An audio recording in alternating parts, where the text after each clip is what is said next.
Assalamualaikum warahmatullahi wabarakatuh. Selamat malam, selamat hujung minggu kepada semua followers dan juga para ibu bapa FB Little Abkhari. Jadi tuan-tuan dan puan-puan, selamat datang pada malam ini. Kita akan bersama dalam sesi kuliah mingguan kita Check-in Firdausi. Jadi seperti biasa setiap hari Ahad malam minggu pukul 9 malam kita akan bersiaran dalam slot Check-in Firdausi dengan penceramah-penceramah jemputan yang akan berkongsi tips-tips dan panduan kepada kita, terutamanya para ibu bapa yang ada bersama saya pada malam ini. Jadi insyaAllah untuk hari ini saya sangat bertuah kerana kita menjemput seorang penceramah yang akan berkongsi tentang 10 tips ibu bapa untuk membimbing anak cemerlang akhirat. Dan bersama saya pada ketika ini saya jemput Ustaz Muzakir Nizar daripada MRSM Sungai Besar. Assalamualaikum Ustaz. Waalaikumsalam warahmatullahi. Jelaslah suara saya? Ya, jelas, loud and clear. Jadi untuk makluman tuan-tuan dan puan-puan, saya bersama Ustaz Muzakir pernah bersama-sama duduk di bawah bumbung yang sama ketika kami berkhidmat di Yayasan Dakwah Islamiah Malaysia Yadim, yang mana Ustaz Muzakir merupakan salah seorang fellow muda dakwah di sana. Dan pertemuan itu berlanjutan, ukhuwahnya diteruskan apabila Ustaz Muzakir berkhidmat di MRSM Sungai Besar, yang mana anak sulung saya bersekolah di sana pada satu ketika dahulu. Tak adalah, satu ketika dah baru lepas SPM lah maksudnya. Dan saya sangat besar hati kerana dapat bersama-sama dengan Ustaz Muzakir yang selain daripada murabbi yang mengajar di sana, beliau juga merupakan penasihat kepada klub debat ataupun pasukan debat bahasa Melayu MRSM Sungai Besar. Betul Ustaz? Betul. Ya, dan pernah menang pertandingan Alhamdulillah, pernah lah champion debat inter MRSM Malaysia. Anak tuan juga tu. Ya, betul. Anak saya juga salah seorang pendebat yang dilatih oleh Ustaz Muzakir ketika dia MRSM Sungai Besar. Jadi insyaAllah untuk tidak melengahkan masa, saya rasa banyak perkongsian yang ingin Ustaz Muzakir ceritakan.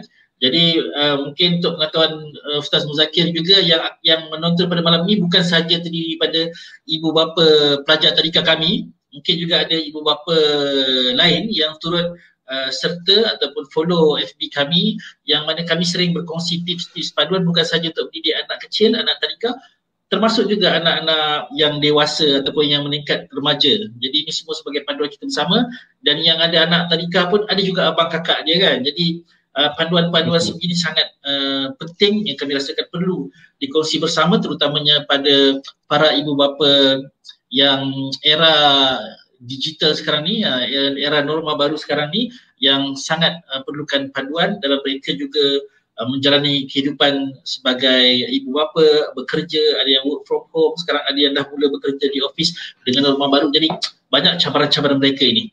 Jadi semestinya sebagai seorang ibu bapa, mereka inginkan anak yang sangat cemerlang akademik mereka dari segi pembelajaran dan juga cemerlang dari segi agama mereka. Jadi kepada ibu bapa boleh share, siapa yang dapat menonton dan mendengar dengan jelas, sila komen di ruangan komen jelas-jelas, dan boleh share dengan kawan-kawan, rakan-rakan, sanak saudara, saudara mara yang lainnya rasa yang kita nak berkongsi ke ilmu yang sangat bermanfaat pada malam ini.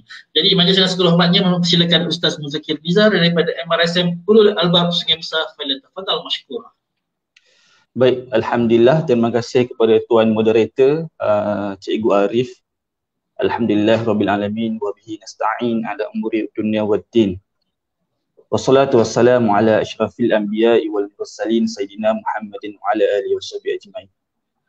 Allahumma akhrijna min zulumati wahmi wa akrimna binuril fahmi waftah alaina bima'arifatil ilmi wassin akhlaqna bil hilmi wa insya alaina birahmatika ya arhamar rahimin.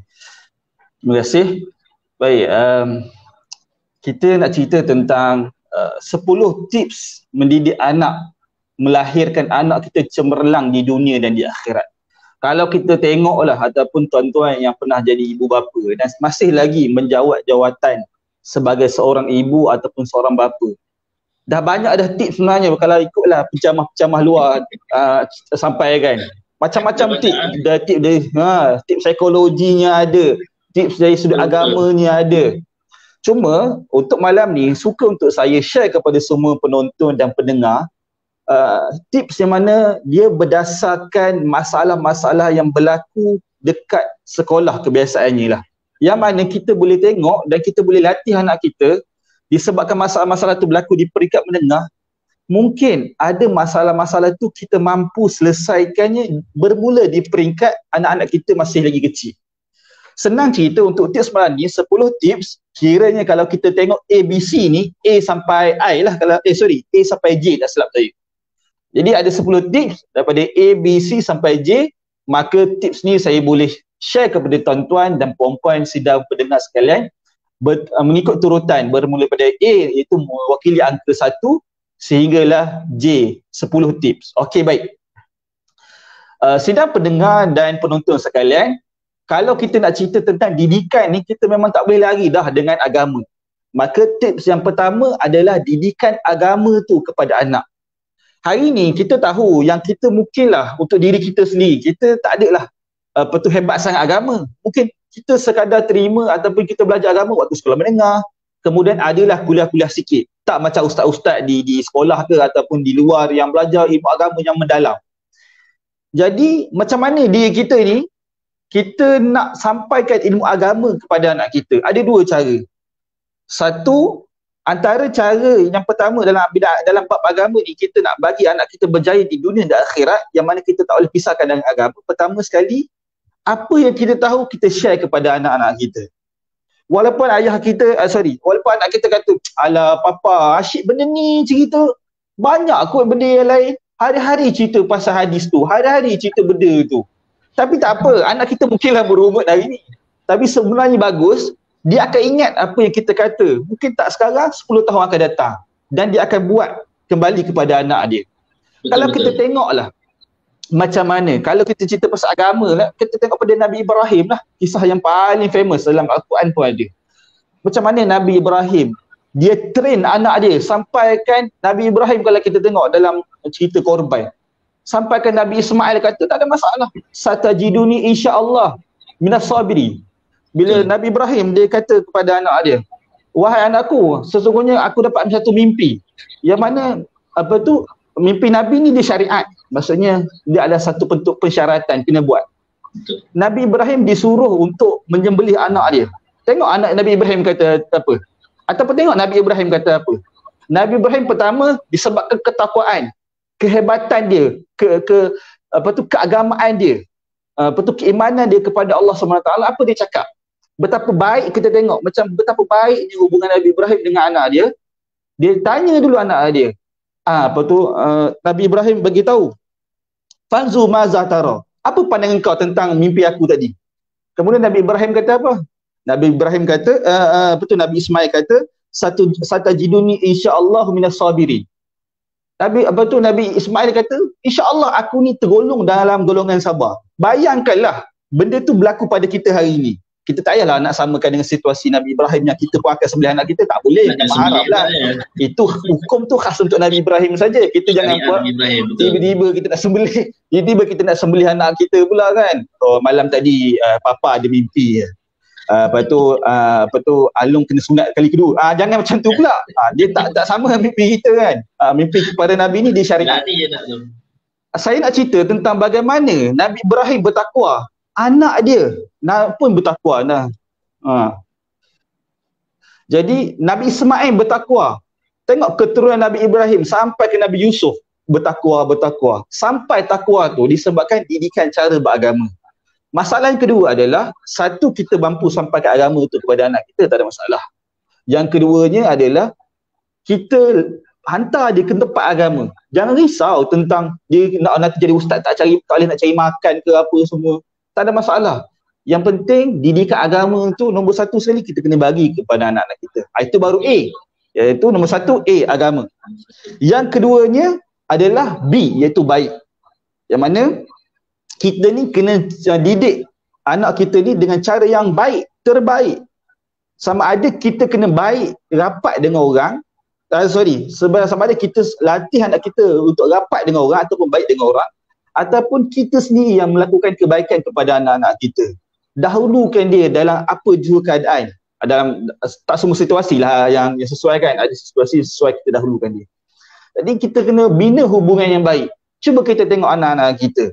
Anak-anak kita yang dah besar. Baik tak lagi sama ada seperti dia kecil dapat dengan kita dan dia dah umur 15 tahun, 16 tahun, adakah dia masih lagi mengekalkan hubungan yang erat yang baik dengan kita? Itu persoalan yang kita kena jawab. Maksudnya kita kena buat baik dengan anak kita dan kita ajar anak kita buat baik dengan orang lain juga. Hebatnya orang Islam ni, bila orang lain buat jahat kat kita, kita balas dengan kebaikan kepada dia. Itu hebat lah tu. Kalau hebat tu, handal tu. Kalau kita mampu ajar anak kita buat baik, sampaikan satu masa anak kita tu orang jahat buat jahat ke dia pun dia mampu balas yang kebaikan juga. Handal lah. Saya boleh kata handal sungguh lah. Dan yang ketiganya C. Yang tiga ni dia lain sikit, iaitu C itu cekal. Sidang penonton sekalian, masalah yang berlaku dekat asrama ataupun di sekolah-sekolah ni adalah kita tahu mengikut rakan sebaya, mengikut je. Macam mana saya ni ustaz, anak saya waktu di rumah baik je, tiba-tiba macam mana dia boleh isap rokok, macam mana dia boleh dating dan sebagainya, macam mana ni? Jadi sebenarnya kita ni kena latih anak kita. Tuan-tuan boleh rujuklah pakar psikologi, saya bukan pakar, jadi tuan-tuan boleh rujuk pakar-pakar psikologi ni. Macam mana nak latih anak kita menjadi seorang anak yang cekal ataupun resilient. Resilient ni maksud saya adalah dia tak terikut dengan benda-benda yang tak elok. Perasan tak ada cubaan ataupun ada rakan-rakan kita yang diuji anak dia. Yang mana anak dia baik waktu sekolah rendah baik. Tiba-tiba masuk sekolah sama, tiba-tiba perangai berubah. Tiba-tiba dari dahulu tak pernah lawan mak ayah, hari ni lawan mak ayah. Pelik kat mana? Mana salah kita? Maka mungkin kat situ anak kita tak cukup resilient. Kita bagi ilmu agama, kita bagi segala bentuk pendidikan yang baik, alhamdulillah. Tapi tak cukup dari sudut ketabahan, kekuatan diri dia untuk memegang kecekalan apa yang kita bagi. Menyebabkan bila dia keluar, dia duduk dia sama, dia pun terikut dengan kawan apa semua. Padahal dia baik. Dan insya-Allah anak ni walaupun dia mungkin diuji sedemikian rupa, diuji dengan masalah-masalah ni, insya-Allah dia akan kembali kepada agama. Kitalah kena doa. Dan yang keempatnya D. Jadi kita tak boleh lagi lah dengan dominan ataupun doa. Baik, dominan dahulu. Kenapa dominan? Anak kita ni tuan-tuan, kalau dia baik, dia mesti menjadi dominan kepada rakan-rakan yang baik. Ataupun menjadi dominan kepada rakan-rakan yang mungkin rakan-rakan yang bermasalah. Anda katalah kita diuji kan, kita result anak kita baik, tiba-tiba ditempatkan di sekolah harian biasa yang mungkin bukan pilihan kita sebagai contoh. Ataupun bukan tempat yang kita nak lah. Dan kita tahu ada beberapa orang yang bermasalah. Dan lepas kita masukkan anak kita di sekolah tu, kita tengok adalah pelajar-pelajar dia yang bermasalah yang kita kenal dan sebagainya. Maka anak kita ni kita risau sama ada dia boleh bawa diri, kita tak boleh bawa diri. Maka anak kita ni kita kena latih dia di dunia ni. Supaya dia cemaran di dunia ni adalah latih dia supaya dominan. Apa pun saja dengan dia adalah kecekalan yang ni tadi. Kita dah bagi dah didikan agama. Dia dah baik dah. Dah cukup dah baik dah, alhamdulillah. Maksudnya yelah nakal-nakal tu biasalah. Janji dia jangan buat jahat je. Budak-budak kita ni, anak kita ni memang ada waktu nakal dia. Jadi kita dah bagi dah didikan agama. Kita dah berbuat baik kepada dia dan kita dah dah tengok dah perangai dia alhamdulillah baik, maksudnya okey lah. Dan yang ketiganya, dia dah cekal dah. Dan macam mana dia nak mempengaruhi rakan-rakan supaya menjadi baik seperti dia, maka kita kena ajar dia ataupun kita kena latih dia menjadi orang lelaki ataupun wanita ataupun perempuan yang dominan dalam kalangan dia. Bukan dominan ataupun menonjol dari sudut buat salah, jangan macam tu pula. Maksudnya dominan tu setelah kita bagi agama, setelah kita bagi ajar dia buat baik, kita bagi dengan diri dia, penuhkan jiwa dia dengan kecekalan resilient tadi, maka dia kena dominan supaya dia boleh bawa diri. Anda katalah apa saja cabaran yang sampai kepada dia ni mampu untuk tepis. Dia tak mudah terikut. Disebabkan apa? Dominan tu tadi. Disebabkan apa? Disebabkan kecekalan tu tadi. Kadang-kadang bukanlah disebabkan disebabkan dominan sangat, tapi disebabkan oleh orang memandang dia ni disebabkan satu pandangan yang baik. Kalau tuan-tuan nak tahulah, dekat sekolah ni anak-anak kita ni ada 5 perangai. Perangai pertama adalah perangai di depan kita, depan mak ayah. Patuh, baik ataupun apa yang kita nampak lah, itu perangai yang pertama. Perangai yang kedua adalah depan kawan-kawan. Lain tuan-tuan. Dia tak sama. Maafkan saya. Dia tak sama. Anak kita boleh berubah menjadi seorang manusia lain bila dia bersama dengan kawan-kawan dia. Andai kata depan kita, ya Allah baiknya anakku, sopan, ditunduk aja. Cuba tengok. Tuan-tuan cuba tengok sembunyi-sembunyi ke ataupun tengoklah perangai anak kita bersama dengan kawan-kawan dia. Galak dia lain macam. Dia adalah geng-geng dia tu. Tapi tak ada masalah kalau benda tu baik, tak ada masalah. Cuma saya nak bagi tahu yang perangai kedua anak-anak kita ni, dia boleh perangai yang berbeza dengan perangai yang pertama di hadapan kita. Perangai yang ketiga adalah depan cikgu, lain. Biasa kita bawa anak kita pergi cek keputusan kan. Anak saya macam mana cikgu? Cikgu tu cakap anak ni memang ada waktu tidur ni dalam kelas ni. Dekat rumah baik je. Betul. Kita setuju yang di rumah tu baik. Tapi depan cikgu tu ada juga yang kenakalan-kenakalan yang biasalah, ataupun biasalah bila dah belajar subjek daripada pukul 5 pagi bangun, lepas tu hafal Quran, lepas tu pergi masuk kelas sampai 4.30, lepas tu turun main pula, lepas tu ada ceramah ke tazkirah lepas maghrib, lepas tu malam pula sama dengan prep. Mungkin ada waktu-waktu yang penat dan sebagainya, anak kita tertidur. Jadi itu perangai yang ketiga, iaitu di depan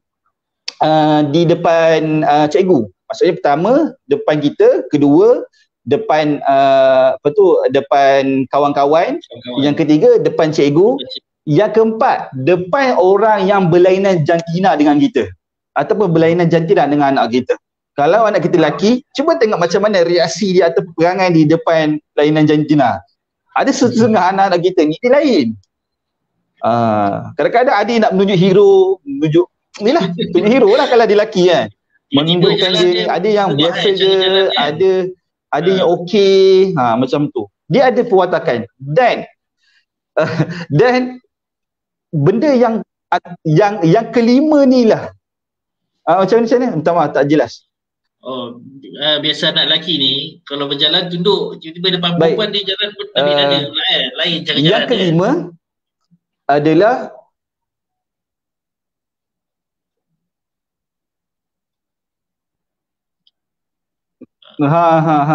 betul kan? Dan yang kelima, yang benda ataupun perangai anak kita yang betul kita kena tengok adalah waktu dia duduk seorang-seorang. Lain.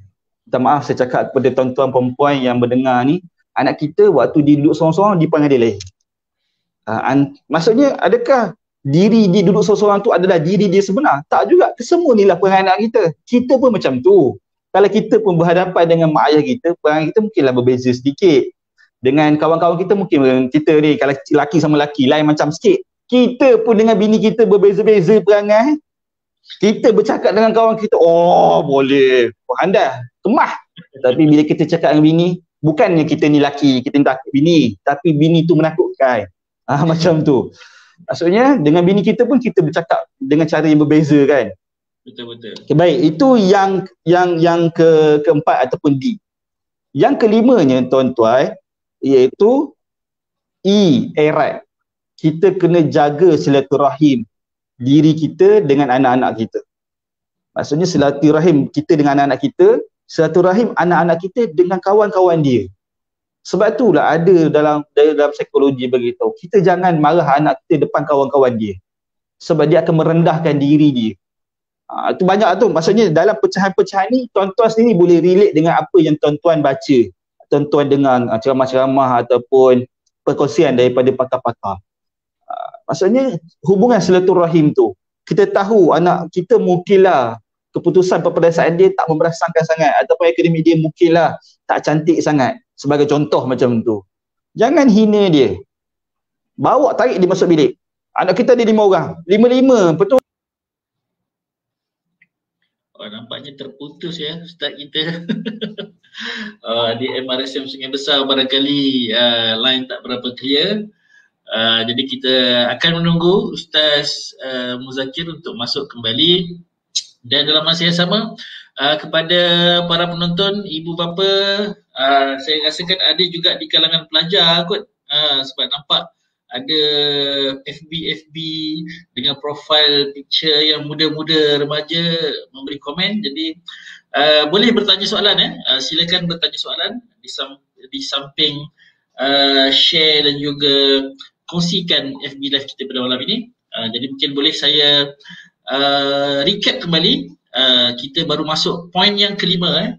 Poin yang pertama A ialah didikan agama, B ialah berbuat baik, ibu bapa lah berbuat baik kepada anak-anak, C cekal, D ialah doa, dominan dan juga doa, dan juga E ialah erat ataupun silaturahim. Okey, jadi kita kembali bersiaran ya. Kita Ustaz Muzakir dah masuk terputus ya Ustaz Okey. Tadi kira iklan lah kan? Terputus pula. Iklan lah tadi, iklan lah tadi. Yang ramai masuk ni nampak gaya anak-anak murid Ustaz ni. Dia orang tag kawan-kawan dia ni. Ya, kami anak murid. Ya ke? Allah. Ini tengok daripada asrama ke, daripada rumah ke, daripada mana ni? Kat rumah sebab budak tingkatan 5 je dekat ni. Dekat asrama. Ataupun bekas pelajar. Boleh bertanya soalan. Nak tanya tu boleh. Nak tanya kalau ada mak ayah, ajak mak ayah. Yelah. Okey, silakan. Mungkin semangat nak menjadi mak ayah tu ada. Semangat pelajar. Okay, saya semangat nak menjadi seorang mak atau seorang ayah tu membara semangat. Yang seterusnya adalah F, fokus. Kita kena latih anak kita fokus dalam sesuatu kerja. Dia fokus satu lagi, dia melibatkan tentang memang kita nak anak kita pandai semua benda sebagai contoh. Tapi bila terlalu banyak benda anak kita tahu yang tidak berfokus, menyebabkan dia tak ada satu kepakaran yang bagus dalam satu-satu benda. Contoh, bila kita ajar anak kita macam-macam, bukan saya, bukan ajar, tapi kita mintalah 4x4, dia lah lompat tinggi, dia lah masuk ataupun satu benda yang dia bagus dekat sekolah. Daripada kecil lagi, apa yang saya nak share kepada semua orang adalah kita kena ajar anak kita pertama sekali fokus dalam apa yang segala yang dia buat. Yang keduanya adalah fokus dan pilih apa benda yang dia nak buat dan minat dia. Macam tu. Dan saya minta juga jasa baik kepada semua yang mendengar ada anak. Ada perangai anak kita, dia tidak suka ditekan. Ini yang pengalaman saya sendiri bersama dengan pelajar-pelajar. Bila saya tanya, awak nanti nak masuk universiti, nak ambil kos apa?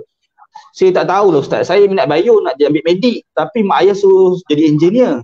Maka dalam pelbagai tu ada juga anak kita tak tahu, saya minat medik tapi kadang-kadang minat juga engineer, jadi ustaz pun okey. Tak berfokus. Maka kita kena latih anak kita untuk fokus dalam satu-satu benda. Atau kita tanya dia apa yang dia minat, supaya minat dia tu boleh berfokus. Dengan cara didikan tuan-tuan tu, tuan-tuan lebih mengetahui lah. Saya tak nak komen ataupun nak panjangkan cara didikan. Sebab anak kita lain-lain tuan-tuan. Macam di sekolah isteri saya, pelajar dia ada 2,600 orang, pelajar sekolah rendah. Satu darjah tu ada 400 orang. Semua perangai, semua berbeza-beza. Semua kemahiran berbeza-beza. Cuba kita ingat balik ataupun kita tengok anak-anak kita. Mereka belajar di sekolah, dapat didikan yang sama, subjek yang sama, silibus yang sama. Tapi kenapa fokusan berbeza-beza? Okeylah, anda katalah dua-dua sama. Cara cikgu mengajar pun sama, dan berapa kelas intervensi untuk khas anak-anak kita yang mungkin ada masalah pembelajaran, itu lain cerita lah. Maksudnya dari sudut dalam kelas sama, exam sama dan sebagainya semua sama, kenapa keputusan dia berbeza? Mesti ada sebab. Kat situ Allah nak positionkan anak-anak kita ke mana arah tujuan betul. Tapi dengan syarat, agama kena letak depan. Baik tu kena letak depan. Cekal tu kena letak depan. Okey, baik. Jadi ajar anak kita untuk fokus dalam satu-satu benda yang dia nak buat ataupun apa yang dia suka buat.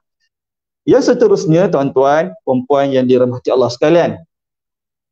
G, iaitu gegas ataupun gerak. Banyak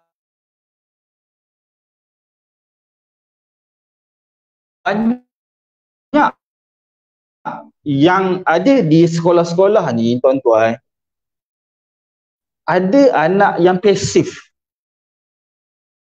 yang mana dia bukannya benci sekolah, bukan benci akademik, bukan benci sukan apa semua, cuma dia tak ada rasa nak minat dalam satu-satu benda, sama ada aktiviti sukan ke ataupun macam tu.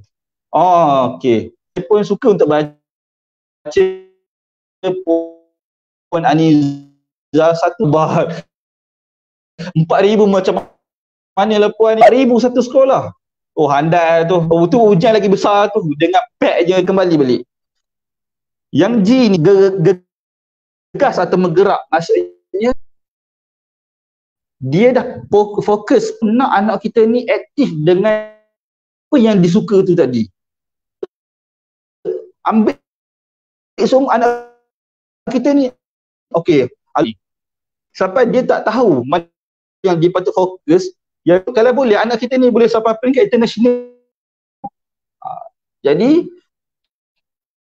kalau tak macam tu pun anak kita tak minat, ada benda anak kita terlibat, apa-apa sahaja tu kan, apa yang sesuai dengan anak, dari sudut gegas atau menggerak ni, kita cari jalan supaya ada minat yang patut ditanam kepada anak-anak kita.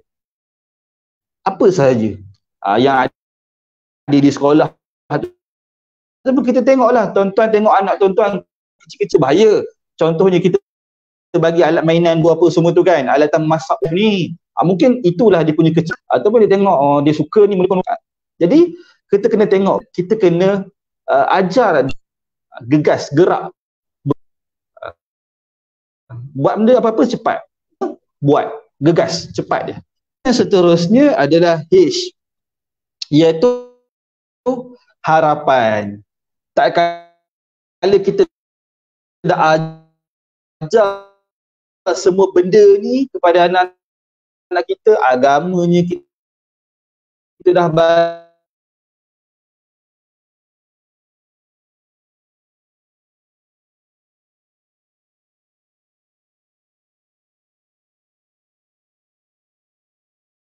kita terputus hubungan dengan Ustaz Muzakir. Agaknya dia punya poin-poin yang dia bagi dia tu bersup-bersup lajunya sampai dia punya line dia sampai terputus. Kalau ibu bapa atau siapa pun yang baru saja bersama kami pada malam ini, kita sedang sesi kuliah Check-in Firdausi untuk tajuk 10 tips ibu bapa yang inginkan anak cemerlang dunia dan akhirat. Jadi terima kasih yang bersama pada malam ini, termasuklah kepada anak-anak murid Ustaz Muzakir. Boleh bertanyakan soalan kepada para ibu bapa, anak murid pun boleh tanya macam mana kami nak jadi cemerlang dunia akhirat, apa yang kami perlu buat untuk memenuhi harapan dan doa ibu bapa. Boleh juga bertanya soalan ya. Kita adakan sesi malam ni secara santai saja.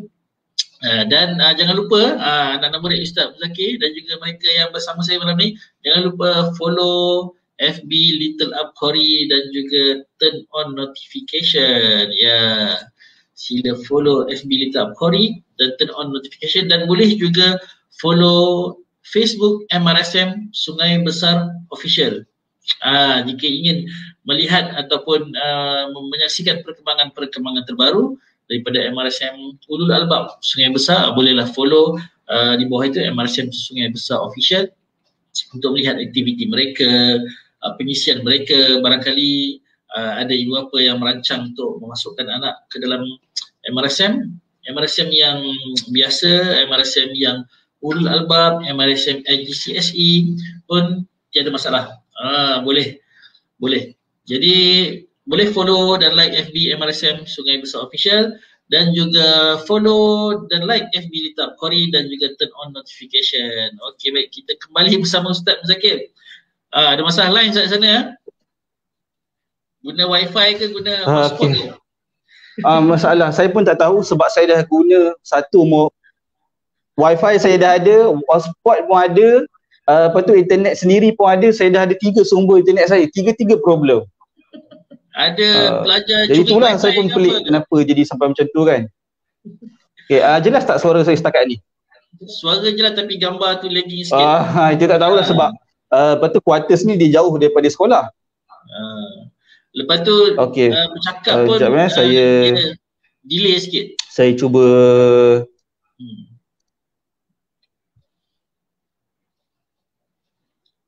yang sebelum ni kami buat dia real time, boleh bercakap dengan penceramah, dia tak ada delay. Yang kali ni ada delay sikit tapi suara clear.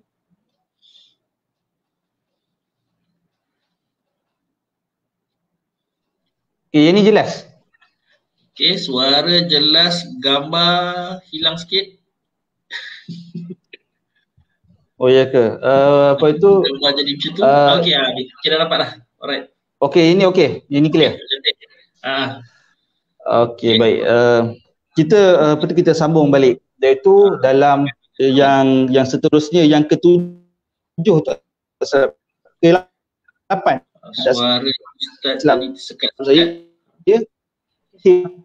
Itu harapan. Maka dalam keadaan macam ni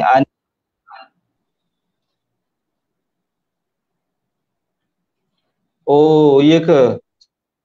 Suara Ustaz tadi pun tersekat-sekat saya dengar.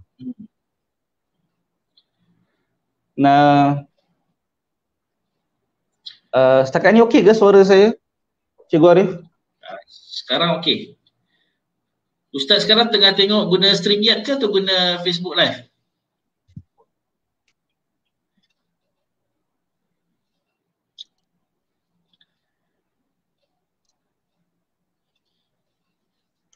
Saya tengah StreamYard.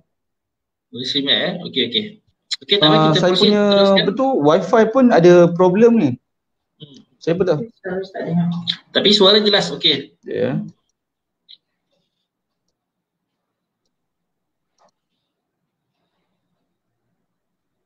Okey, suara jelas. Okey, baik. Kalau ada ibu bapa yang kurang jelas boleh komen. Yang seterusnya iaitu harapan. Iaitu dalam keadaan anak kita ataupun kita sendiri diuji dengan anak yang hari ini.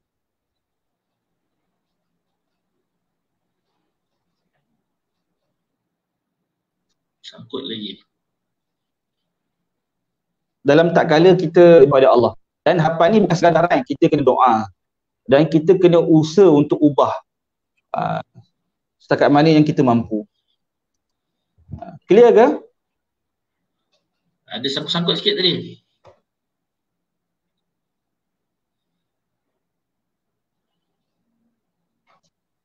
Okey. Setakat ni okey tak? Okey, ini okey. Ini okey. Alright. Bismillah. Clear ya? Okey, clear.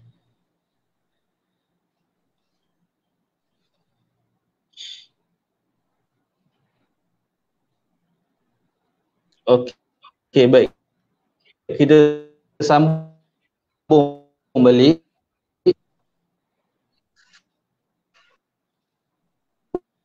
Ujian tadi kita test dia okey kan? Jelas yang tadi okey. Tadi kita test dia clear, ni pula kan, tak apalah. Dan yang ke-9 iaitu intelek.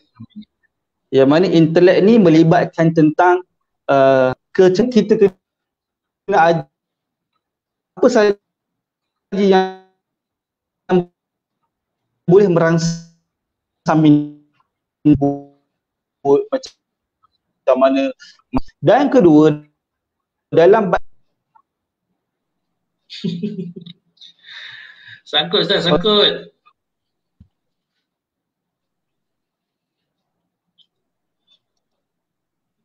Okey tak? Cuba Sangkut. Betul, sekejap Cuba wifi. Sangkut wifi dia. Sepatutnya wifi lebih stabil lah. Sebab wifi kat sini pun, yelah kat sini pun cukup tak kun Saya cuba terpaksa lah, saya kena beralih tempat. Mana saya kena beralih tempat kot. Boleh kami tengok suasana saya sepatutnya tadi kena buat di sekolah lah kot.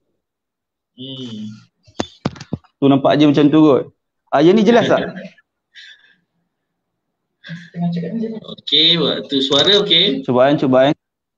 Okey. Suara okey. Okey, tapi background putih, kopiah putih dah tak nampak dah. Okey. Tak jelas dah.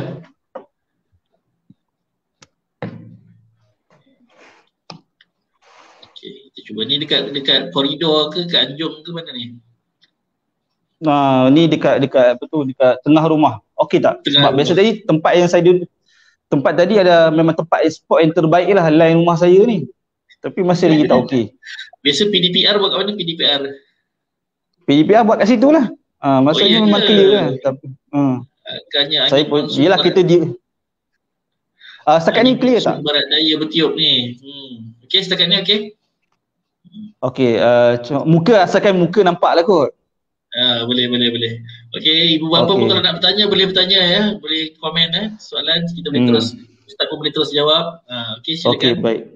Okey. Sampai huruf I. Kita dah sampai ke huruf I, intelek. Yang mana di samping kita mencerdikkan ataupun memandaikan anak kita kena ajar dia untuk menyukai benda-benda yang pandai. Untuk pengetahuan tuan-tuan jugalah, ada anak kita di sekolah, ni bukan semua ni, maksudnya apa yang saya cerita ni mungkin daripada 800 orang, mungkin 50 orang je macam tu. Saya nak bagi tahu, ada anak kita ni, dia tak suka fikir benda yang susah. Ada anak kita macam tu. Sebab apa? Susah sangat lah Ustaz. Benda ni problem lah Ustaz. Jadi, daripada kecil lagi, kita kena biasakan dia dari samping dengan ajar dia maksud kehidupan ni sendiri. Kita juga kena biasakan dia juga dengan berhadapan dengan benda-benda yang susah. Benda-benda yang mungkin tak biasa bagi dia. Sebab tu kalau kita perasan, ada tak dalam kalangan anak kita suka tengok berita? Sebab apa? Sebab benda tu adalah masalah orang dewasa yang kenapa dia nak ambil tahu kan? Dan mungkin bagi pandangan dia susah. Kenapa dia nak pening kepala pula nak tengok berita? Paling kuat pun tengok berita sukan. Macam tu. Paling kuat lah tu. Itu pun kalau anak kita jenis pasif, berita sukan pun tak mau tahu, duduk dalam bilik senyap, kita pun tak tahu buat apa. Itu bagi saya itu adalah masalah. Sebab bila anak kita tak pandai bergaul, bila dia masuk asrama, dia akan ada satu masalah yang paling susah untuk kami sebagai guru nak handle, iaitu homesick. Sebab kami takkan boleh bawa ambil rumah, jap Ustaz ada kat rumah, Ustaz ambil angkat rumah, bawa masuk dekat sebelah mata. Tak boleh. Kami tak ada kat rumah macam tu. Homesick lah. Dan saya terang sejak homesick pelajar-pelajar ni, maksudnya bukanlah di MRSM ni saja, tapi banyak sekolah lah. Sekolah asrama. Sekolah asrama ni, homesick dia memang menangis hari-hari tuan-tuan. Sampai demam-demam menangis, demam. Sebab apa? Sebab dia tidak biasa. Pertama sekali, resilient tu dia mungkin kurang, ataupun dia terlalu bergantung dengan kita. Kita suka anak kita sayang kepada kita, tapi kita kena letak satu keadaan ataupun satu had yang mana kita nak anak kita survive. Macam tu. Jadi macam mana nak overcome masalah homesick tu? Tu lah. Bagi pihak ibu bapa lah. Homesick. Kalau bagi pihak ibu bapa ni, sebenarnya setakat macam kami ni, antaranya adalah kami bagi balik ya. Biasanya budak tingkatan 1 lah homesick ni. Dan kadang-kadang kita kena tengok juga, ada pelajar yang dia pura-pura homesick supaya dia boleh balik. Kadang-kadang macam tu pula kan. Macam-macam akal lah. Jadinya apa yang saya nak bagi tahu, kalau nak balik, atas pagar atau bawah pagar? Atas bawah pagar. Bawah longkang macam tu. Lalu belakang semak. Itu rahsia dulu. Itu rahsia. Kalau MRSM Sungai Besar ni, kalau nak balik silakan. Bolehlah kalau nak siapa nak fly. Silakan. Sebab memang tak ada apa. Belakang hutan. Pekan jauh lagi kelapa sawit. Betul pekan 20 kilo. Silakan. Tak ada, bukanlah kita nak suruh dia fly, tapi tak ada apa saya nak bagi tahu kan. Macam tu. Okey. Rumah tengah bandar jadi sekolah tengah bandar ya. Dan yang terakhir sekali adalah bila kita dah ajar dah macam-macam benda, kita kena bagi dan ajar dia satu benda, iaitu tahu nak balas jasa dan tahu untuk berjasa. J yang terakhir sekali, yang ke-10 adalah tentang jasa. Dan kesemua benda ni dia duduk satu payung, iaitu payung agama tadi, A tadi. Kat situ duduk je. Sebab kita takkan dapat B sampai J kalau kita tak ada paduan daripada agama. Sebab dia duduk atas sekali, di payung kita lah. A ni payung kita. Bawah sekali sampai ke J, maka dia dah pandai, alhamdulillah. Dia dah jadi seorang lelaki yang baik atau perempuan yang baik, alhamdulillah. Dia cekal, dia tabah, dia resilient, dia semua tu. Dalam masa sama, waktu dia dah kemah dah dalam jiwa dia ni, diri dia tu kemah, maka kita kena ajar dia supaya pandai balas jasa, ingat jasa orang. Macam tu. Memang orang Melayu ni memang sentiasa ingat jasa. Betul. Ingat. Sebab tu sampai pantun-pantun jasa ni kita banyak lah kita nak cerita. Kalau ada jarum yang patah ya. Jangan disimpan dalam peti. Kalau ada sumur di ladang, macam-macam sumur lah, senang cakap. Maka dalam tak kala kita dah ajar macam-macam benda ni, ajar anak kita untuk menjadi seorang manusia yang berjasa. Satu, dia berjasa kepada orang lain. Yang keduanya, dia juga ingat jasa orang lain kepada dia. Dengan dia ingat jasa ni lah, dia tak pandang sombong, dia tak rasa diri besar. Betul. Bila kita dah ajar dia dah kemah ni, walaupun dia jadi CEO syarikat yang besar, projek juta-juta, orang agama yang hebat. Dalam orang agama pun ada yang sombong, ada. Orang yang betul, yang kaya raya pun ada yang sombong, ada. Ada orang sombong yang beragama, ada orang yang baik beragama. Maksudnya dia ada agama tapi dia baik. Macam itulah senang cakap. Okey, jadi ajar dia untuk ingat jasa orang buat kat dia. Dan dia pun kena banyak berjasa. Maksudnya senang cakap macam Nabi sebut, khairun nas anfa'uhum linnas. Sebaik-baik manusia yang bagi manfaat kepada orang lain. Maksudnya berjasa kepada orang lain tu. Maka inilah 10 tips yang mana diduduk di bawah payung agama.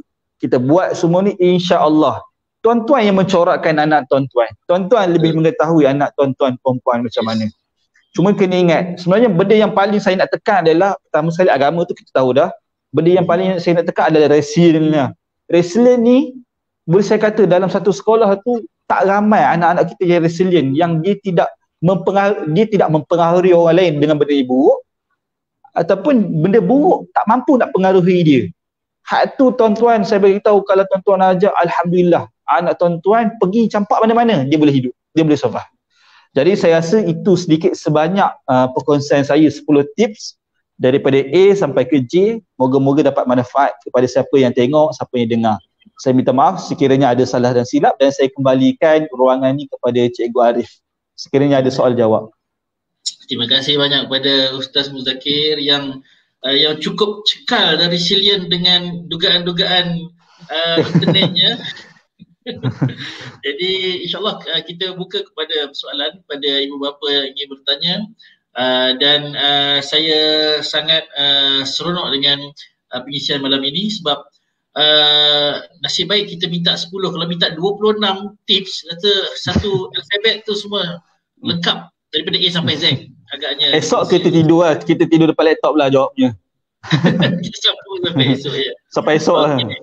Kita masih lagi buka kepada soalan, dan mungkin Ustaz Muzakir sebagai salah seorang murabi atau tenaga pengajar di MRSM boleh juga berkongsi sekiranya ada ibu bapa yang sedang menonton live kita pada malam ini, kalau ada yang berminat untuk menghantar anak untuk menyertai MRSM ataupun MRSM Ulul Albab, apakah persiapan-persiapan yang perlu dibawa ataupun dibuat bermula daripada sekarang ini? Contohnya anak dia tadi kan masuk sekolah rendah, mungkin nak banyakkan menghafal ke, banyakkan pengetahuan agama ke, akademik bagaimana. Dan yang kedua, apa roadmap pelajar MRSM dan juga MRSM Ulul Albab? Maksudnya kalau ibu bapa berminat nak anak dia masuk MRSM, nanti keluar dia jadi apa? Apakah profession yang sesuai sebagai seorang profesional yang bertakwa, macam saya kata ni, yang tidak sombong kan, tapi apa profession?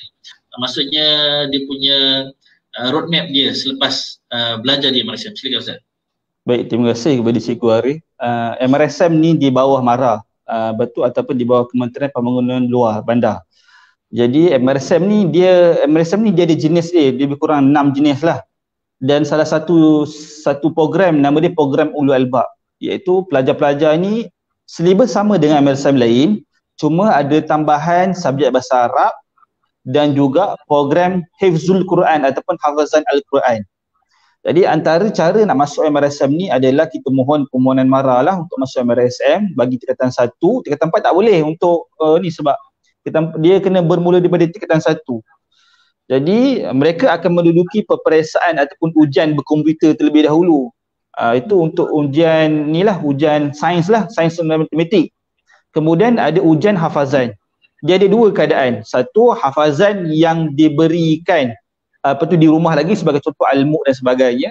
Yang keduanya, dia akan datang, kami akan bagi satu set soalan yang mana dia kena hafal ayat Al-Quran pada surah-surah ni lah. Satu surah je. Potongan ayat Al-Quran, lebih kurang satu muka surat. Dalam masa 30 minit, dia kena hafal sebanyak mana dia boleh berdasarkan dan menggunakan tajuk yang betul. Kemudian kami akan test. Pelajar MRSM ni, MRSM Ulul Albab ni sama je MRSM lain. Dia ada subjek biasa, macam biasa semua subjek. Cuma ada tambahan subjek streaming biasa ni, termasuk dengan subjek iaitu bahasa Arab. Bagi menengah rendah, menengah atas ada bahasa Arab juga. Kalau dahulu kita ada pendidikan syariah Islamiah, bahasa Arab dan juga kita ada pendidikan Quran dan Sunnah. Sekarang ni kita tukar kepada pendidikan Sunnah dan Syariah. Maksudnya kita buat satu modul baru khas. Okey. Maka pelajar-pelajar ni akan hafaz 30 juzuk Al-Quran sepanjang 5 tahun berada di MRSM ni. Jadi persiapan yang utama sekali adalah anak kita kena latih untuk kemah baca Quran, kemah tajwid. Maksudnya macam ni tuan-tuan. Mungkinlah anak-anak kita tak banyak hafal ayat Quran, tak apa. Yang penting baca betul. Mungkin ustaz bacaan betul. Mungkinlah dia baru dah jam 4, dah jam 5 ataupun tadika lagi contoh. Dia dah biasa alif bata. Tak ada masalah. Yang penting dia syarat nak hafal Quran ni dia mesti jelas ataupun tajwidnya kemas, bacaannya kemas. Baru aku tu senang ingat. Biasanya memang tak ada lah manusia yang tajwid terabur dia boleh ingat Quran 30 juzuk, memang tak ada lah. Jadi persiapan-persiapan dia kena latih anak-anak kita ni kemas Al-Quran. Baik, roadmap. Apa yang akan berlaku anak ni lepas keluar? Anak tujuan MRSM dibuat adalah dia bukan nak mengustadkan pelajar-pelajar kita, bukan. Jangan salah sangka kalau jadi ustaz, okeylah tak ada masalah, itu cita-cita dia, kita tak boleh halang.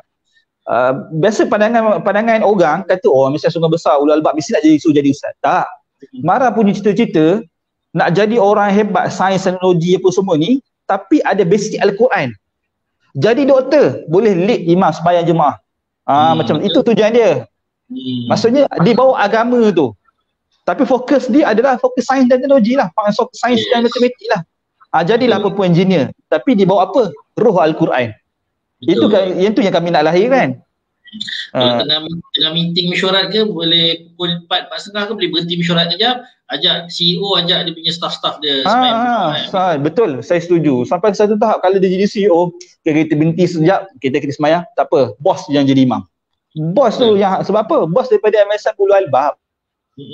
Betul. Bulan puasa jadi imam tarawih ya. Pula tu. Tarawih. Kita nak lahirkan bos-bos macam tu. Kalau dia memilih jalan ustaz itu hak dia lah. Cumanya kita nak mengharmonikan Al-Quran tu layak untuk kepada sesiapa saja. Itu dia punya fokus. Okay. Wallahu alam. Kita ada soalan ni, tapi bukan daripada ibu bapa tapi daripada seorang anak. Lebih kepada luahan hati ya ustaz, macam nak tanya macam mana nak tegur atau nasihat ibu bapa kita yang suruh anak solat tapi ibu bapa tu sendiri tak solat. Baik. Birru walidaini ataupun taat kepada ibu bapa ni adalah taat untuk kita taat kepada perkara-perkara yang baik. Tegur mak ayah dia tak sama tegur anak-anak kita. Tegur mak ayah tak sama dengan kita tegur kawan-kawan kita. Maka bagi anak-anak ni yang ada kesedaran agama ni, dia tahu kalau dia tegur mulut direct macam ni, abah jom sembahyang, mungkin dia terasa hati. Nombor satu yang Nabi sendiri buat, cuba kita tengok sirah Nabi. Kan Nabi, bila Nabi bawa Islam tu, kenapa ramai orang masuk Islam? Maksudnya yang jahat tu kita belakang cerita lah. Kenapa orang memilih Islam lepas Nabi sebarkan Islam dakwah secara sembunyi? Sebab Nabi ni well known, dia ni baik daripada kecil sampai besar. Maka Nabi ni bawa satu benda yang kita selalu sebut kedua hasanah.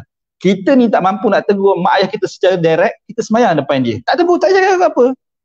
Tapi tahu, Allah tahu kita niat kita nak dakwah, tak apa, tak berdosa kita tak tegur sebab kita tahu takat kemampuan kita adalah tunjukkan perkara ataupun perbuatan yang baik. Kita sembahyang depan dia, kita buat baik sungguh-sungguh dengan dia. Percayalah, mak ayah ni dia sayang pada anak-anak. Dia tak ada lah mak ayah yang tak sayang anak-anak. Melainkan ada masalah mental lah kot. Saya rasa macam tu lah kot. Tapi saya nak bagi tahu tak ada mak ayah yang tak sayang anak-anak dia. Nakal macam mana, jahat macam mana pun, bermasalah mana-mana pun anak-anak dia, mak ayah tetap sebab naluri. Dia memang ada dalam diri seorang mak ayah. Maka kita ni, kita sebagai anak, sebab kita sayang kepada dia, kita tunjuk perbuatan-perbuatan ataupun benda-benda yang baik. Tunjuk macam mana cara Islam yang betul. Mungkin hari ni kita dah tahu pendidikan agama hari ni, mungkin hari ni kita mula buat, kesan di 20 tahun akan datang. Tak apalah. Tak apalah, dah tua, kita dah ada anak, barulah mak ayah kita nak insaf. Tak apa. Sebab apa? Innamal a'malu bil khawatim. Sesuatu amalan tu kena tengok last kali. Ada orang baik, nak mati jadi jahat. Kita tak mahu macam tu. Syukur bagi kita, baik, mati pun baik. Husnul khatimah, kita suka macam tu. Sayyidina Umar pun jahat-jahat, boleh masuk Islam, jadi hebat. Abu Sufyan, siapa lagi? Boleh. Ingat, manusia boleh berubah, jangan risau. Cuma sabar je. Kunci sabar. Itu saja, sedikit sebanyak. Jadi ibu bapa pun kadang-kadang dia suruh solat tu sebab dia tak nak anak-anak dia jadi macam dia. Betul. Yalah, anaknya baik kan, paling tidak anak-anak boleh doakan mak ayah. Yang penting sampai sabar tu jangan lupa mendoakan mak ayah kita. Allah memberi hidayah, membuka hati mereka untuk sama-sama bersolat satu hari nanti kan. Mungkin bukan esok lusa, mungkin macam tadi 10 tahun lagi ke 9 lagi. Baik, kita ada satu soalan lagi Ustaz. Kita selalu sebut anak-anak yang culture shock bila berada di tempat baru. Ada yang berubah 360. Jadi di universiti, di luar negara, tempat kerja, even di asrama dan lain-lain, apakah yang ibu bapa boleh bantu anak-anak untuk mengelakkan perihal culture shock yang daripada berlaku? Okey, baik. Anda katalah kita anggap keadaan macam ni lah. Culture shock memang dah berlaku dan dia memang dah berubah. Apa yang kita buat? Pertama sekali, keep in touch. Maksudnya keep in touch, sentiasa berhubung dengan dia. Mak ayah, saya minta sangat-sangat jangan pernah berhenti doakan anak satu. Memang doa silahul mu'min. Mungkin anak kita problem sekarang, macam kisah tadi. Anak kita mungkin problem sekarang. Tapi dengan dulu kan dia baik dengan kita, okey. Dia akan kembali kepada fitrah tu. Dia akan kembali insya-Allah. Dia lari anak kita ni yang kita dah didik agama, dia tak boleh lari jauh punya. Sebab Allah akan bagi juga kepada dia. Sampai satu masa dia akan balik. Macam tu. Jadi apa nasihat saya adalah pertama sekali doa anak-anak kita. Jangan putus doa. Percayalah berkat doa mak ayah ni, berkat doa kita kepada anak kita ni, subhanallah. Tak ada hijab. Yang kedua, keep in touch. Yang ketiganya, jangan putus harapan dan bagi nasihat kepada dia. Kalau kita tahulah dia buat perangai-perangai yang tertentu yang kita tak suka kan. Dan sebenarnya dalam doa yang kita baca, iaitu kita baca Rabbi filli wali walidayya. Ya Allah, ampunkanlah dosaku dan dosa kedua ibu bapaku. Warhamhuma kama rabbayani shaghira.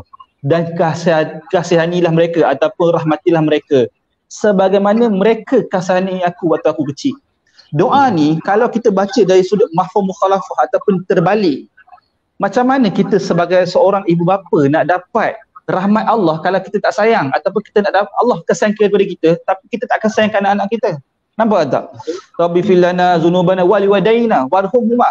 Rahmatilah mak ayahku sekiranya mereka kasihani aku. Macam tu lah kita boleh baca secara mafhum mukhalafah, secara terbalik doa ni. Maka jangan putus harapan dengan anak-anak kita. Jangan putus harapan. Sebab dia lah, anak-anak kita lah yang akhirnya kita kat kubur esok kita harapkan ni lah. Kita mungkin tak banyak sangat benda kita sedekah. Doa-doa dia lah yang kita harapkan untuk sambung, mudahkan kita jalan ke syurga. Dan minta maaf saya cakap, kebetulan saya teringat. Ada setengah parent, ni masa setengah ni maksudnya segolongan kecil lah yang saya pernah tengok. Dia menjadikan anak dia ni adalah untuk untuk saham kan. Anak dia ni dia jadikan sebagai keuntungan dia waktu anak dia besar. Dia latih anak dia supaya anak dia kerja besar dia senang waktu tua. Sedangkan matlamat kita nak lahirkan anak kita ni pertama sekali adalah untuk dibawa Islam, legasi Islam tu. Dan yang keduanya doakan kita di akhirat nanti. Maksudnya kita masuk alam kubur, didoakan kita, doa berpanjangan. Tapi kita mengambil laba-laba keuntungan daripada anak-anak kita. Tak apalah, suruh Along lah buat belanja ni, Along masuk buat ni, okey ni bagi ni. Menyebabkan anak-anak kita pun kita tak faham sebenarnya anak kita pun susah, anak kita pun tak ada duit dan sebagainya, tapi kita disebabkan kita nak mendapat kita lahirkan anak tu bertujuan untuk mendapatkan keuntungan dunia. Kat situ kesenangan dunia, itu kesilapan kita. Anak kita kesenangan untuk akhirat, itu yang nombor satu. Jadi dia target kecemerlangan dunia saja kecemerlangan akhirat tu tertinggal, sedangkan dunia tu sendiri adalah jembatan untuk ke akhirat. Betul.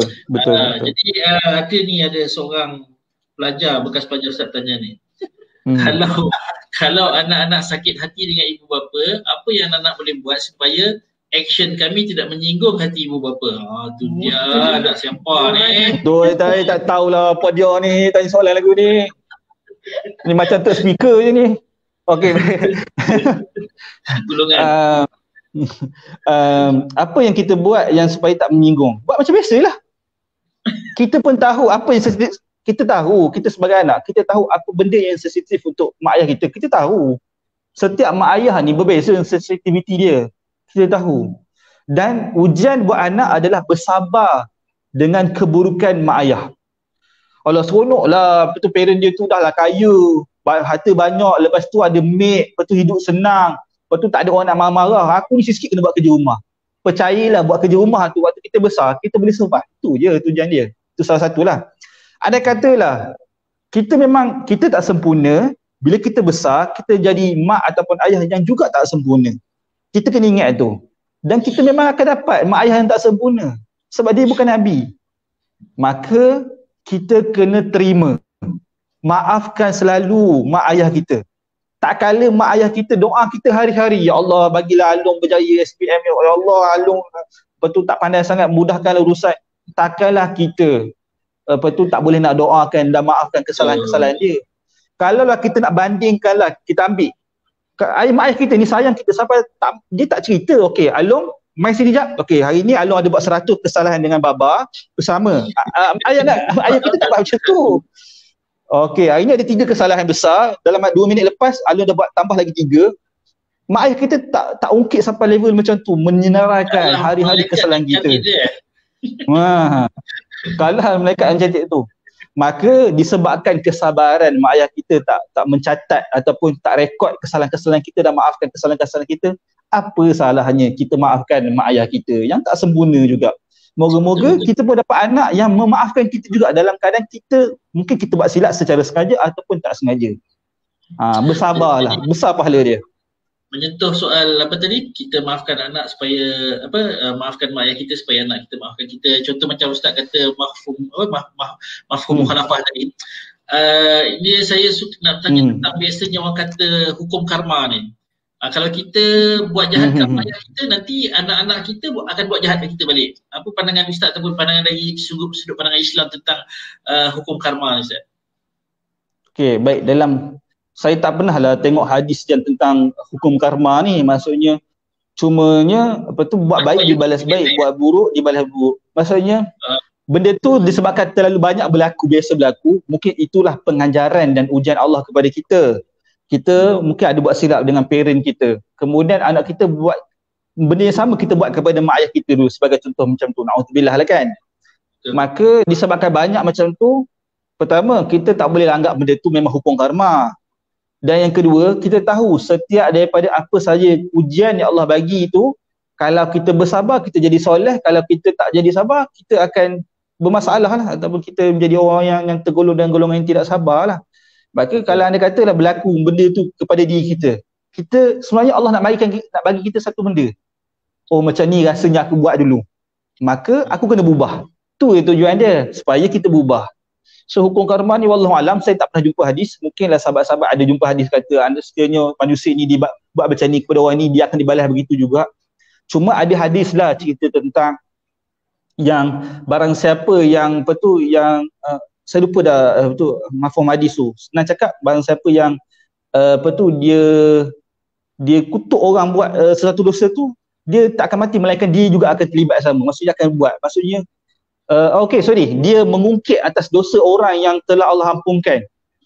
Maka dia tak akan mati melainkan dia sendiri buat benda yang sama. Jadi anda kata okey, kita tolak ke tepi hadis tu, kita nak bagi tahu yang ada katalah betul lah yang betul kita buat kepada parent kita dan kemudian Allah balas kepada kita supaya kita sedar tu je. Supaya kita jadi makin elok, makin soleh, makin baik. Ya, sebenarnya tip-tip itu semua dah ada dalam 10 tip yang Ustaz Muzakir kongsikan. Jadi caranya ialah B tu, berbuat baik saja. Berbuat baiklah kepada anak kita pun berbuat baiklah kepada ibu bapa, itu je. Follow je tip tu. InsyaAllah cemerlanglah dunia akhirat. Sama juga dengan soalan yang tentang culture shock tu. Jadi macam yang Ustaz Muzakir dah pesan tu, dia punya payung utama tu A tu. Dah ada A tu, insyaAllah dia akan lebih cekal, dia akan ada prinsip. Jadi apa sahaja pertembungan budaya, apa sahaja yang berlaku, dia akan sabar, cekal, dan dia akan insyaAllah dia akan berjaya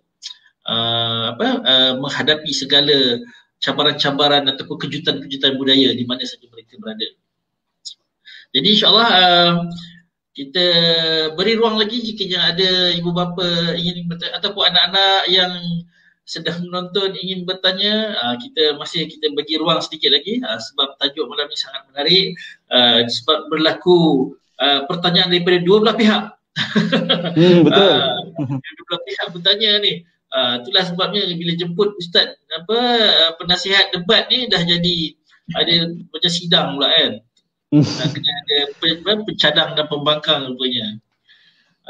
Jadi insyaAllah kita buka lagi sekiranya ada soalan, dan mungkin sambil-sambil tu Ustaz sebagai rumusan, Ustaz boleh simpulkan kita punya topik kita pada malam ini. Jadi nampaknya terpaksalah tukar sikit dia punya tajuk dia. Pesanan tu bukan saja kepada ibu bapa tapi kepada anak-anak juga, sebab nampak gayanya anak-anak pun ramai yang sering join FB Live kita malam ni. Terima kasih saya ucapkan kepada semua. Jangan lupa follow dan turn on notification FB Little Abqari. Okey Ustaz, silakan Ustaz. Okay, baik, pertama sekali antara tips nak jadi anak ataupun didik anak tu adalah pertama sekali kena masuk di tadika Little Abqari lah, insyaAllah. Bila join tadika Little Abqari ni insyaAllah terbimbing anak-anak ni. Itulah tip nombor satu. Kayaknya habis dah tips tu. Itulah nombor satu tips ni. Itulah rumusannya. Okay, baik. Okay, saya tak ada saja gurau. Tapi betul juga tu. Itu yang saya cakap tu serius tu. Tapi dalam masa yang sama adalah apa pun kita buat mesti ada reason agama. Apa saja kita buat ke anak kita macam ni, apa alasan agama? Bukan kita nak menggunakan atau memandai-mandai dalam agama, bukan. Tapi kita meletakkan agama dulu. Kita rotan anak kita. Apa reason agama yang menyebabkan kita boleh rotan anak kita? Sebab itulah berdasarkan reason agama ni, sebab agama ni lah ada orang didik anak macam ni, ada orang didik anak macam ni, dan ada orang didik anak yang tidak menggunakan alasan agama. Maka kita letakkan, kalau kita nak marah anak kita sampai satu tahap, agama kita benar kan tak macam ni? Maka secara rumusan yang mudah, apa saja yang kita buat ni kena ikut agama, itu je. Apa saja. Tuan-tuan boleh baca apa saja buku yang sesuai, aplikasi apa saja cara. Yang pentingnya, apa pun kita tak boleh lain dengan agama, dan contoh ikutan kita nombor satu adalah Nabi Muhammad SAW. Itu yang terbaik lah. Tak ada yang terbaik. Tak ada yang terbaik lebih daripada itu lagi. Cumanya mungkinlah kita boleh pecah-pecahkan tindakan-tindakan Nabi ni kepada ilmu psikologi, itulah, inilah, cara-cara ni. Dan terakhir sekali, saya suka untuk sharing dengan pandangan Sayyidina Umar, iaitu Sayyidina Umar Al-Khattab, sahabat Nabi juga khalifah yang kedua, bagi tahu, didiklah anakmu mengikut zaman dia. Ni kita zaman kita, zaman bapak dia tak pernah jadi macam ni. Problem lah. Memang zaman bapak, problem lah. Memang anak kita bahasa Pahang kata mati pay lah, maksudnya habis modal lah dia. Maka pesanan Sayyidina Umar kita boleh hayati, iaitu kita tengok suasana anak kita ni macam mana. Hari ni macam mana cara dia, style dia, kehidupan dia. Maka sesuaikanlah. Dan kita letaklah segalanya pergantungan kita kepada Allah SWT. Moga-moga kita lahirkan anak yang soleh dan solehah, yang kat dunia dia jadi hebat, dan dalam pesanan Imam Syafi'i, aish azizan au musyahidan.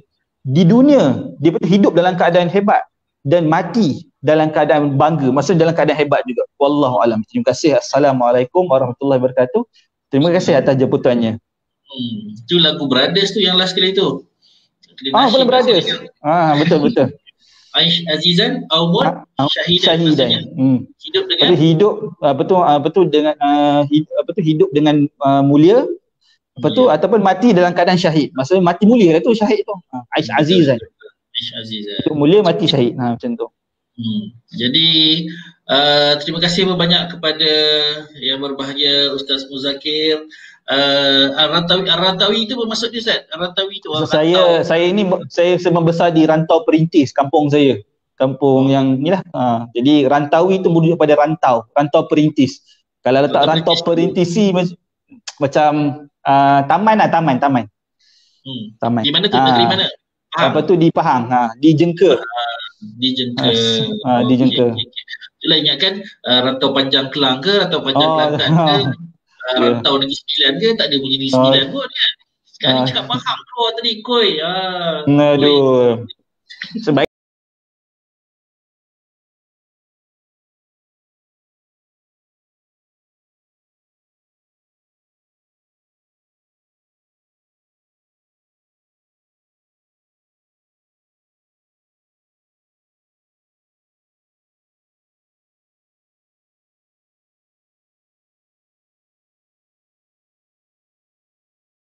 lahirkan dengan J, dengan jasa. Jadi ibu bapa kena mengingatkan anak supaya banyak-banyak berjasa. Anak kena berjasa kepada ibu bapa, berjasa kepada guru, dan juga akhirnya at the end of the day berjasalah kepada masyarakat semua, berjasa kepada agama. Jadi terima kasih banyak Ustaz. InsyaAllah walaupun ada gangguan-gangguan teknikal dari segi wifi dan internetnya masih tetap cekal, dan juga terus berkongsi ilmu dan panduan. Jadi untuk untuk dapatkan payung untuk agama tu, maksudnya ibu bapa kena usahalah dapatkan bagaimana secara sekalipun kembali kepada Al-Quran dan Sunnah. InsyaAllah dengan adanya kecekalan dan kesungguhan ibu bapa itu untuk mendidik anak kita, itu akan menjadi asas ataupun foundation kepada anak kita untuk melangkah lebih jauh lagi dalam ke universiti dan juga sewaktu bekerja nanti sebagai seorang profesional yang beriman dan bertakwa. Terima kasih Ustaz. InsyaAllah jika ada rezeki kita akan bertemu kembali pada sesi-sesi akan datang. Waktu tu kena cari line internet power sikit.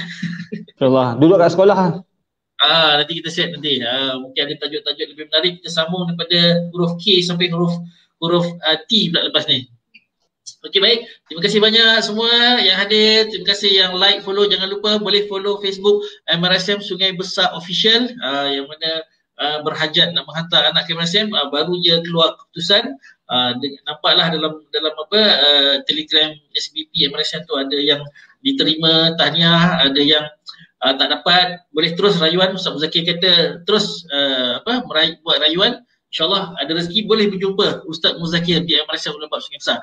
Jadi terima kasih banyak. InsyaAllah saya ucapkan terima kasih juga kepada semua yang hadir pada malam ini.